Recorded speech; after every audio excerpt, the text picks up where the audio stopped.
Magandang umaga mga ka-agri. Dito po tayo sa ating bagong area ng sagingan at yan, medyo gumaganda na po yung tubo.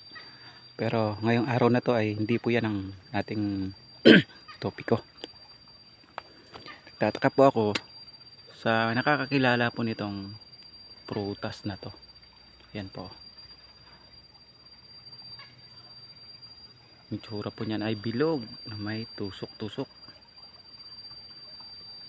Dati hinahayaan ko lang to dito. Tapos minsan may nakita po akong video sa YouTube na ang pangalan po pala ng prutas na to ay jackfruit. Tinatawag daw po ito na super fruit kasi napakataas po na taglay nitong mga vitamina, kaya po ng lycopene at saka beta carotene. Based po sa napanood kong video ay 70 times po ata na mas mataas ang lycopene compare sa kamatis, at 10 times po na mas mataas ang beta carotene kumpara sa carrots. Hinahalo daw po yan sa medicinal yung sa mga facial yung pampaganda. Kaya titingnan po natin, kuha po tayo ng isa niyan at buksan. Kasi marami po dati dito sa taas ng Aratilis pero nabali. Pero ito, yan po yung baging niya. Tutubo po yan ulit.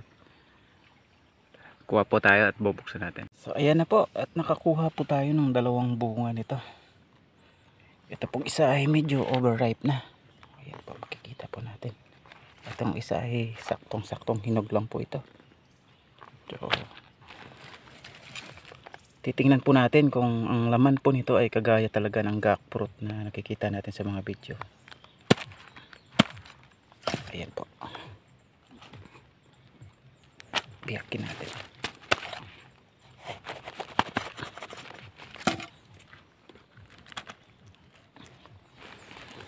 Ayan po yung laman. So, konfirmado po.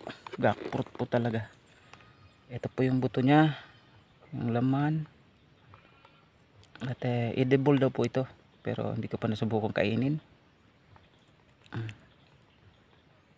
Kahit po yung buto ay kapareho po talaga ng doon sa video. Ayan po. So ayan, medyo overripe na po yan. Para siyang dugo. Pulang-pula. Yan po siguro yung yung beta carotene yan at saka yung lycopene. At sa nakikita ko po ay nilalaga daw po itong parte niya. So amoyin po natin. Mabango siya. So titingnan po natin itong isa. Yung hindi masyadong overripe.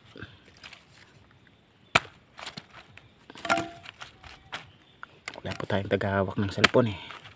Yan. Oh! Buksan natin. Ayan.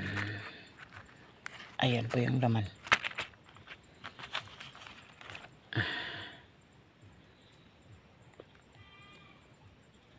Ito tamang-tama lang po. Try po nating tikman to.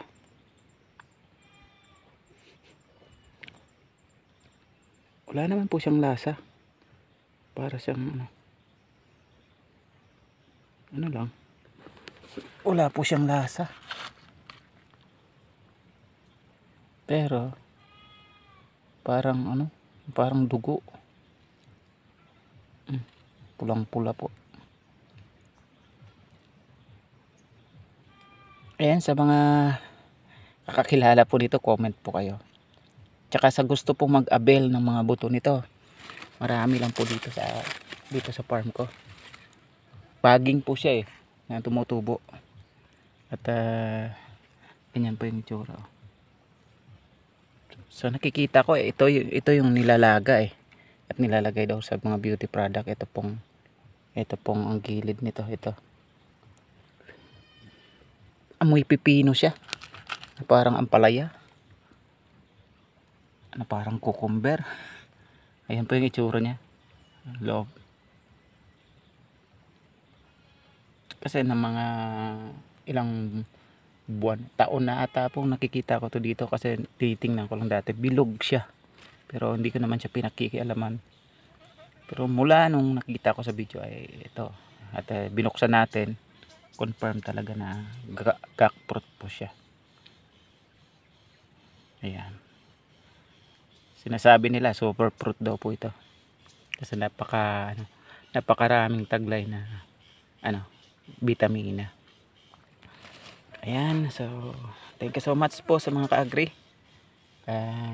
Subukan po nating pag nagbunga ulit nito, seasonal lang po ito, lagaan natin at paramihin yung mga bunga.